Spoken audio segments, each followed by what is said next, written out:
going into 2025, there's one thing that we are going to follow, and that is not listening to the internet. This anime was not even released, and people were already slandering based off hearsay, based off theories. Yeah, today we're going to hop into the most unserious, off-the-wall action comedy of a big back giving elite fades. So let's take a look at the first couple episodes of Sakamoto Days to really see, is it buns? Sakamoto Days is about Hitman, no reborn. The thing is, this is Sakamoto, and he is actually not a Hitman, or at least not anymore. He's retired. This show does not waste any time whatsoever, showing how incredibly valid prime Taro Sakamoto was back in the day. Oh, wait, speaking of back in the day, guess Brody's age.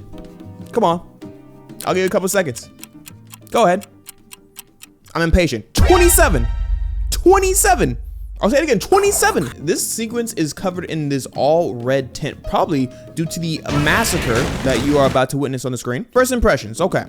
White hair, okay. He probably cold as fuck. Okay, let's see. Glizzy in the one hand. Oh, okay. He's strapped. Okay. Real Hitman shit. All right, I got you. And is he dragging a big ass pipe in the other hand? So just a heads up going into this show. It seems Sakamoto can and will fight with anything that he can grab. And when I say anything that he can pick up is his weapon, anything that he picks up is officially his weapon, and he's throwing hands. At first, if you were like me, you looked at this scene and was like, wow, how unique to have a pipe as a weapon. He really likes Sabo for real. This kind of goated. And there's no disrespect to Sabo. Sabo wishes he was this nasty. This pipe could have been a Build-A-Bear doll. The outcome would have been the same. Broham started hitting the dash, and you know he don't skip leg day after we see this release. Ka-chow! At this point, I don't need to see more. I know this dude is about to violate this entire posse. When I tell you this is the most creative Hitman in fiction, this is not me being overdramatic. If Tom and Jerry went out on a murder spree, I know this is a crazy example, but hear me out. If Tom and Jerry went out on a murder spree, it would be like prime Sakamoto on an average Tuesday. I'm not lying to you, bruh. You pan away from this guy for 2 seconds. Oh, he found a rope. Oh, he's just hanging this dude 1 minute into the episode. Oh, okay. Guys, I think we found him. The Gojo of the assassin world. He's literally down horrendous. Oh my god. We started out as close friends.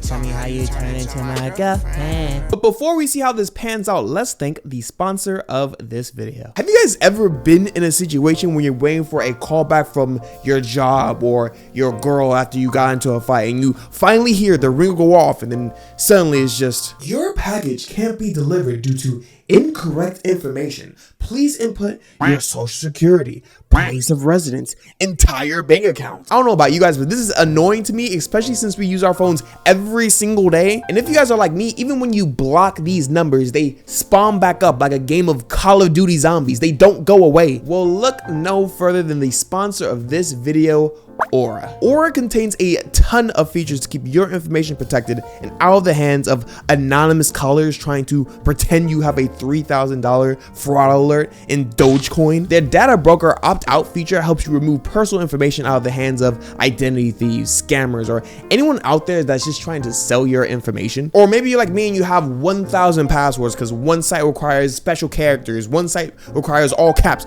one site requires 16 characters long. Why would you need 16 characters for a password? The point is, I just can't keep up. But with the password manager feature, this allows you to safely store and access these passwords instead of writing them all down and just anonymously losing them on a sticky note because you don't know where you put it and now you lost all your passwords. This may or may not have happened to me, and it wasn't a fun day. Even when it comes to identity theft protection, I do not know what be going on the dark web, nor do I want to know. But what I do know is I don't want my social security number or any of my private information out there to be sold. Aura monitors your data so you get alerted about potential identity theft so you can take the proper actions instead of that information just being out there in the wild. I get all these dope features plus more on this one affordable app, and if you guys don't want to get exposed either, you can go to aura.com/blankthoughts. You do get a 2-week free trial with this link to see if Aura is the right fit for you. Thank you again to Aura for sponsoring this video, and let's get back into the content. You know that one shy that you make eye contact at the airport but you never see her existence ever again? Well, this man Sakamoto was not gonna let that slide at the 7-Eleven with the googly moogly, this one cute patootie. And the next thing you see, he bagged. Clap it up, clap it up, clap it up. Sadly, we can tell dude had no huzz, no roster before this moment because it's the wedding day and this dude looked like he blowing out a candle. And now this dude is in full dad mode. And what is a dad without a dad bod? Apparently, Twitter were being little poo-poo heads and were crying about this opening. Oh, the visuals look so bad in this opening. They not even moving like that for real. I haven't felt the touch of a human being in years. Did I make up that last part? Maybe. You couldn't even know so, right? We shift over to that boy Shin Asakura on the hunt for Sakamoto. But I'm sorry, I'm too distracted due to this little ass kid got me. Only 2 seconds into his introduction and I'm heated, bro. Here is Sakamoto running a prestige and dignified establishment. 7-Eleven. He is probably working so hard, day in, day out, to provide for his family. And this brat, and this kid comes along with a Sharpie and starts vandalizing his store. Sakamoto is a better man than me, cause boy, not only that, but you start terrorizing the customers? But in 2025, I guess kids still bring ink for school, okay? And that same ink falls out the bag and gets all over this random dude. If I want to keep it a bean though, this fit kinda deserved it. Respectfully, I need to disrespect this fit. All white pants go hard. I might even go as far to say they might be elite if, meaning in specific situations, if you wear white pants at special occasions. So case in point, there was probably no good reason he should have been wearing these pants in the first place. He's at a 7-Eleven. Okay, tangent over. I'm sorry. This kid cannot stop fucking up this dude's fit to the point where homie was about to throw hands with this kid. But Sakamoto still got that dog in him. So he got murder on his mind for real. This dude finally backs off and we switch to the Shin and Sakamoto reunion. Tell me if I'm wrong, but this is low-key a goated dynamic? Okay, hear me out. A retired hitman father who says like one sentence per episode and a mind reader that reads his mind so he doesn't even have to say more than one sentence per episode. I don't know about you, but that's kind of fire, no? It creates this hilarious gag that has Sakamoto imagining the most gruesome murders you can think of despite his looks. So Shin's here trying to convince Sakamoto to get back in the streets, but soon realizes this man for the people. This man for real like Spider-Man, but for like middle-aged families and suburbans. Hear me out, I don't know if I'm stretching too much, but Sakamoto has to have some Gintama homages, because how is it the first episode and we already doing odd jobs? Plus we got 2 white hair MCs, come on now. I know y'all see the vision, I'm not going crazy. Need your trees to get a trim? Sakamoto Incorporated will cut it in a breeze. Maybe dodging the veggies? We've all been there. Sakamoto Incorporated is great with kids. You don't want to buy a whole other ball for your kids. Sakamoto can literally defy physics and split a ball into 2. Even though Shin is a little disappointed that his goat is built like Drewski now, that man still can't help but to stand. I understand it too. If LeBron put on a couple pounds, shit, he probably still dropping triple doubles in the league. Glaze, I don't give a f. But things cannot be all sunshines and rainbows because the gang not gonna let Sakamoto leave and be happy. So Shin pulls up the next day with this dumb ass kid. God, Yo, why is he looking at me like that? What's up, little bud? You got a staring problem, pal? Like what, dude? He's just looking at you. He's a baby. Look at his face. Dumb little face. Stop. Yo, Zan, get your boy, dog. Anyways, this kid's just playing with some poop, and instantly Shin whips out the pistol with the silencer in front of these kids and his own wife. I truly thought Shin had a plan when he whipped out this blicky, but he really just started shooting in hopes that it would hit. And this is honestly some true young nigga energy. I gotta respect. And like I was saying before, I was not kidding. Anything this nigga Sakamoto touches is now his weapon on some star and stripe type. Man just happened to be chewing on a cough drop. He spit that shit out like Kirby, deflecting bullets. Sakamoto was shooting these cough drops like pre-time skip Usopp, threw in some custard filling too, just for the disrespect. Sakamoto proceeded to smash this dude with the side B and knock homie out on sight. Dude woke up to some eats though, and after a singular bite, that man had a whole revelation. He said, wait, no wonder he fat. He eating like this? Now he understands why he ain't trying to go back to the streets. There is nothing for that man out there. So now he has no choice but to stand up for the boy. He pulled up all like, don't kill him. He got a fine shotty back there. And you won't believe it. He eating good. He eating real good. I kill to get a sliver of that. No, like I'm tired of this shit, man. Hey, relax. Where my fine shotty? Where my dinners? Where's my ability to shoot cough drops like bullets? Fuck this shit, man.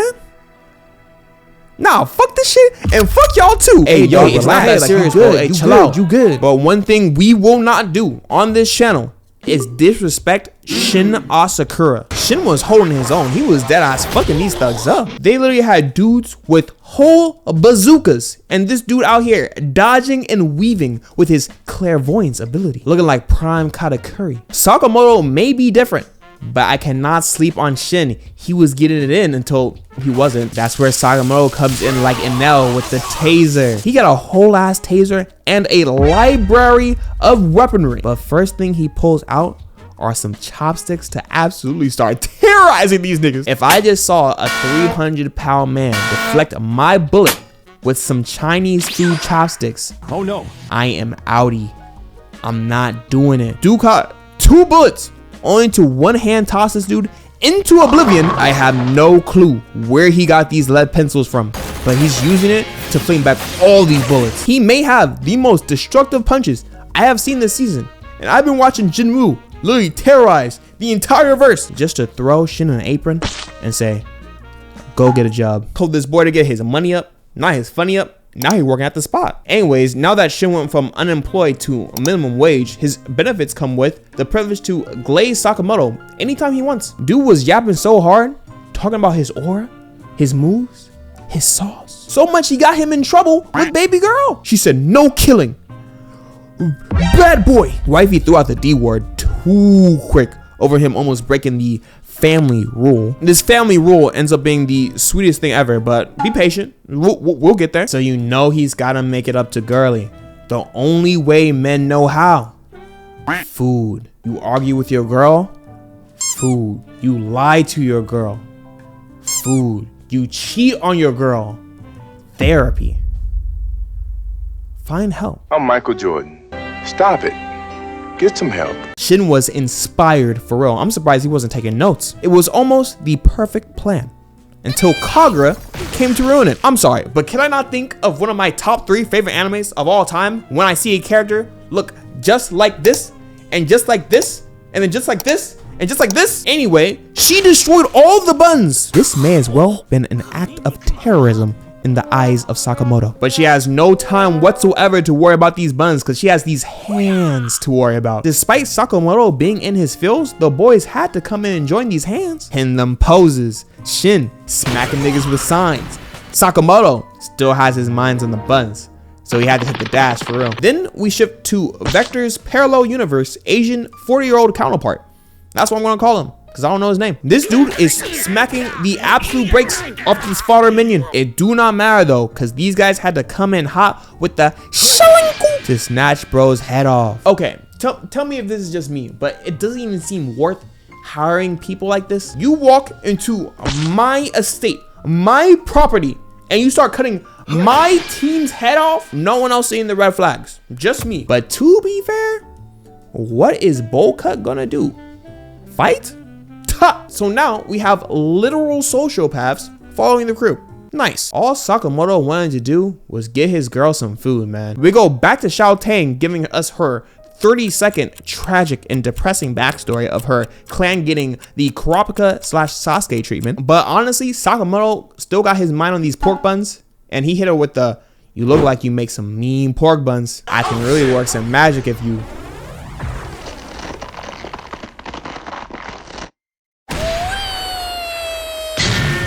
These dudes are so evil, they got a room of poorly drawn heads of their victims. You know how sick you gotta be to frame every one of these pictures? Say it with me.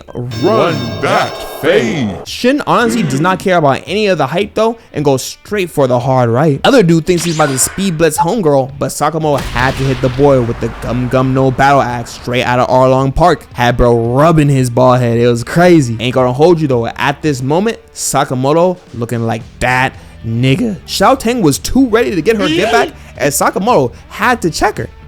Like, hey, shawty, let Papa handle this. Straight caught this knife and said, listen to your elders, which is wild because he's 27. We hit the most wholesome backstory my eye sockets have ever witnessed. Sakamoto was trying to be all sweet and cute, giving the Christmas present right after a hard day's work. Too bad this dude took blood money to another level. Like we were saying before, homegirl does not want a hood nigga though. I told you, Sakamoto, I'm not with that gang shit. But this is where I get the guap, hun bun. Why can't you find another job? Like at a Target or a Arby's? Arby's? You want a man working at Arby's? I told you I'm not with that gang shit, Sakamoto. I'm over it. Babe, what the fuck? Wait. But this chick deadass took a whole dive off the building on some crazy shit. Almost sacrificed her life just to be like, you know you missed this shit if I died. You know you missed this shit. But it taught him a valuable lesson. Sakamoto didn't think about all the people he's affecting when he's doing these murder sprees. When he's out here shooting. This moment in of itself had this man rethinking his whole life. Sakamoto was getting all emotional. And obviously Shin did too, because his #1 glazer started tearing up. Now that we know the rule, we can now proceed to run this fade. Dude somehow got a spatula in the left hand and a spoon in the right. Fuck a sword. Where the utensils at? You know, actually, fuck the utensils. He's gonna use his bare hands. But they didn't even know the boy mastered Ultra Instinct before Goku. Squad is about to hit their final move, only to get hit by the ultimate weapon. Walk and pot. It's so crazy, they still got bistro soup in this pot while he's delivering this beatdown. He knocks out Baldy with the pot and smash bro's blade with the walk. But again, like I was saying, you cannot sleep on Shin Asakura. He really is about this shit and took the rope to his neck. Then suddenly, you wake up from a trance. The last thing you remember was a fat dude with chicken noodle soup. And then you open your eyes. Oh, hey, what the fuck? What the fuck? Cool Impact Refrigerator Smash. That is the official name of this attack. This is by far the coldest thing. It wasn't meant to be a joke, but it's kind of funny. The coldest thing I've ever seen in my life. I have said this multiple times now. There is nothing this dude will not use to deliver the fade. Free shipping at your door immediately. We slide back to this dude and he thinks banging on this door is gonna open it, dumbass. And now he has no choice but to answer to Shadi Xiao Tang. Bro deserved everything he had coming to him. Had this man laid out on the floor. Side note, why is this gag so funny? Every single time Sakamoto's brain is like, whoa. I thought this room was about to have some "it's your friends you made along the way" head ass treasure, but no, this shit was stacked. Bro really about to pull back up on Shotty with the Dior crown. Even with all this cash, one thing they did have was that La Henny. They about to go big tonight. Apparently Sakamoto was the only one drinking that night though and came back mad hangover. Case in point, do not listen to the internet. They're all stupid, including me. If you guys want to hear me talk about other anime this season, please leave a like and subscribe in the comment section below. You can also check out my latest solo leveling video right over here. Thank you guys again for watching this video, and I hope God blesses your day. These are my blank thoughts.